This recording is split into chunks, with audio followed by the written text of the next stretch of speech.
The Temple of Maggie Stone by Gary Paul Varner.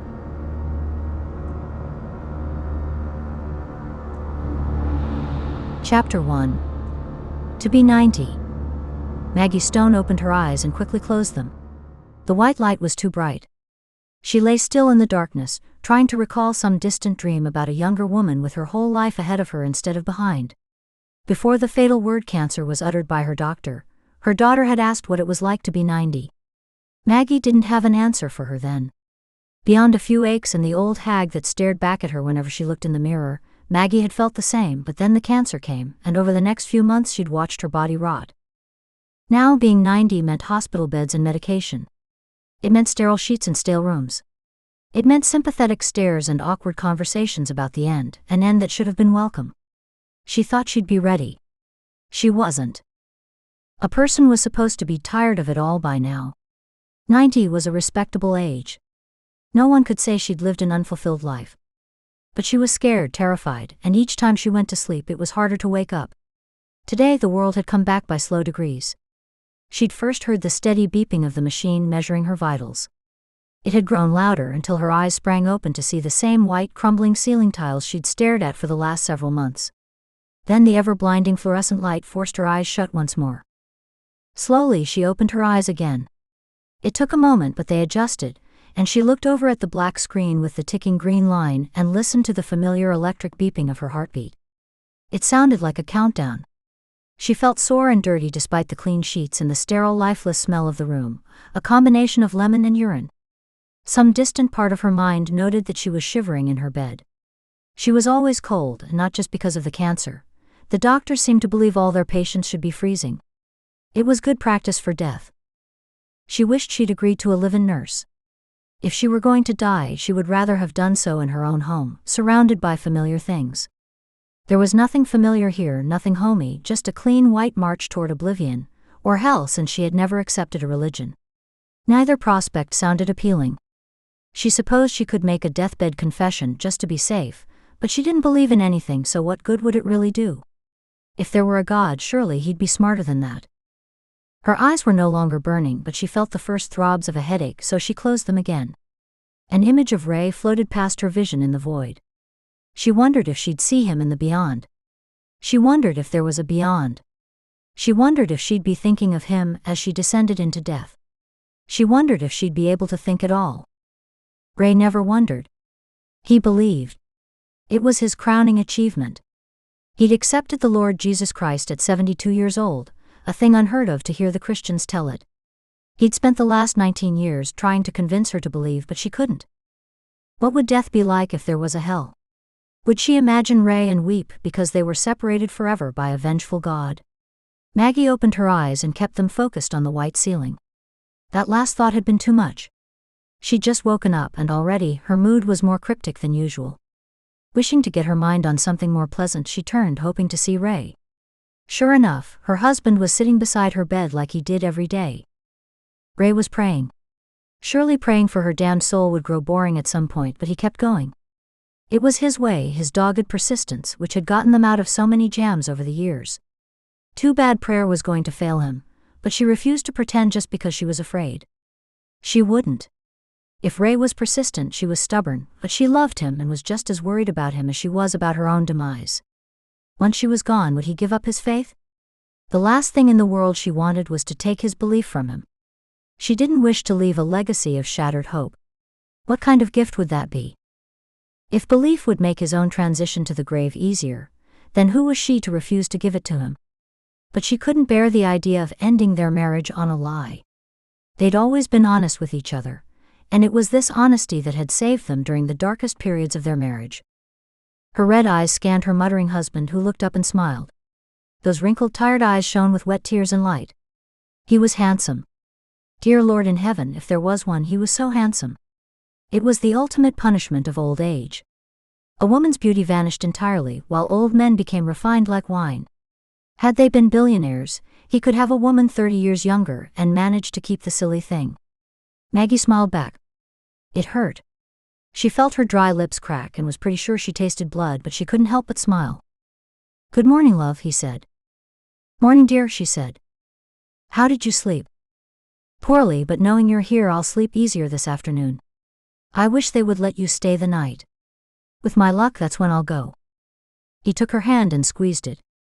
Maggie looked down at her hand wrapped in his and cringed at the IVs growing out of her arm and the liver spots speckling her wrinkled limb. Some of them had even grown nasty brown hairs. The chemo had killed every hair on her body except those. Those nasty mole hairs had lived on and would grow on her corpse just like her yellow nails. She hated being old. Ray brushed her cheek with the back of his wrinkled hand. Her skin was spongy cold and moist, but his was just soft and warm. She nuzzled his hand, then the tears started. Hey, Ray said, hugging her. It's okay. I'm here. I'm going to be here. I know, she whispered. Her monitors continued to hum and beep as she and Ray held each other. It was a long time before Maggie noticed the two men standing in the doorway. They weren't doctors. They wore black suits and had shaved faces. When the two men saw her looking at them, they walked into the room without being asked and pulled up two empty guest chairs pushed against the wall. The two men sat at the foot of her bed, wearing the largest of smiles. Maggie and Ray stared at these strangers who were dressed like twins but couldn't have been more different in stature. One was pale-skinned, large, heavy in the chest, and almost as heavy in the belly, like his stomach and pecs were in a race to see who could stick out the farthest. When he sat down, the belly won the race, sagging over his waist. He had curly red hair and his eyes were brown and sunken. Perhaps he had cancer himself. The other man was a thin, delicate creature with a shaved head and pale skin. His ears looked like deformed wings. His teeth were disproportioned as well, large and white and protruding over his bottom lip. He looked like a rodent, while the other looked like misshapen cheese. Maggie and Ray stared at the two men indignantly as they wiped the tears from their eyes. What are you doing here? Ray asked. You're going to die, the rodent told Maggie. Yes, Maggie said. That's obvious. What if you didn't have to? The cheese asked. The machines hummed and beeped. No one spoke. Maggie counted the beeps, 10, 20, 30. After 40 heartbeats, Ray Stone broke the tension. We've decided not to chase alternative methods of treatment. Please leave. The rodent shook his head. You don't understand. What if you didn't have to die ever? Maggie watched her husband shake. She thought he might rush toward them. Instead, he stood up and pointed toward the door. Get out. The tiny rat man stood and walked to the door. Instead of leaving, he closed the door and locked it. Maggie began looking for the nurse call button, but the red-headed cheese glared at her, and it was enough to make her freeze in place. You're right to assume this is a kind of experiment, the rodent said. But this isn't your typical holistic solution. There's no solution for what I have, Maggie said. Don't you two have anything better to do than harass a dying woman? The rodent smiled and leaned against the door. He crossed his arms and stared at the elderly couple without blinking. We could take you, the cheese said plainly. We could take any person here if we wanted. We have that kind of power, but the doctor says the experiment will go better if the person is willing. I don't know why, and it's not my job to ask questions. What I do know is that of all the people in this hospital, you are the closest to death. Congratulations. And being the one closest to death, we figured you might be willing to try anything. After all, what do you have to lose? Time, you stupid brute, Maggie snapped. I'll lose time with my husband, time with my kids, time for my own reflections, time you're wasting right now. The rodent stepped away from the door and approached her bedside. He stared into her eyes, putting his hand on Ray's shoulder and forcing him into his chair. Maggie watched the man squeeze her husband's shoulder. His knuckles turned white and Ray groaned, but he kept his eyes focused on the brute as if he were waiting for the right moment to remove the hand. It struck Maggie that these two had been looking for a willing subject for some time, and they were out of patience. This intimidation wasn't calculated. It was desperate. She and Ray were in trouble, real trouble. The rodent didn't blink. He was trying to appear affectionate, but his smile was more a grimace of grinding teeth.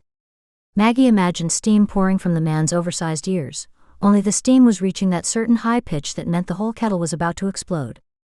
But when the rodent reached his breaking point, there weren't going to be bits of broken porcelain flying in all directions. He'd attack Ray, or he would grab and shake her, begging her to go along with whatever scheme they had planned, and while begging he'd end up breaking her instead.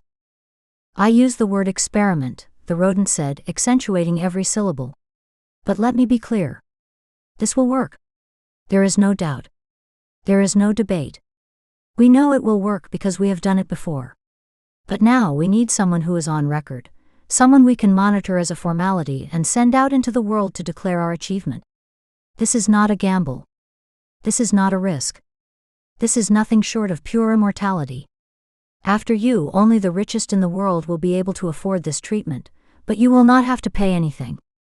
All we ask for is a day, one single day, and in return you will have another lifetime. If you won't agree to come with us, well, he stopped mid-sentence and pulled out a syringe. He twisted off the plastic cap and squeezed the needle slightly. Clear fluid spurted from the tip. He cocked his head like a dog inspecting a new sight. Cooperate with us. We don't want to kill your husband.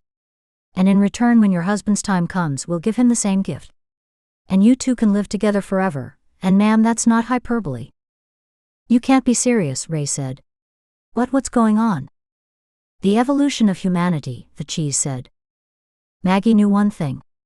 They were in danger. She still had another few weeks of hell to go before shuffling off her mortal coil, but Ray was still very much alive. She needed to get him out of the room, but there was no way he would go. She was certain the 91-year-old man was going to throw a punch at any second. The fool might be able to take the delicate one, but the moment the cheese tackled Ray, every bone in his body would turn to powder. She saw Ray tense and knew he was about to make his move. I'll go, she whispered. Just promise my family will get my body when you're done. As I said. I know. It'll work. Just promise to let my husband go, and promise to let them find my body when you're done. It's all I ask. When we're done with your body, you're not going to want it, the rodent said. This statement confused Maggie, but before she could say anything, the rodent plunged the needle into her arm.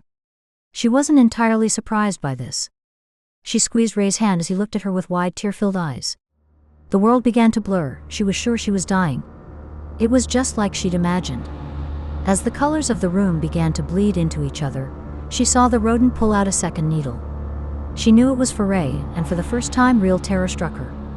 She tried to scream, but whatever was in the syringe did its work before she could.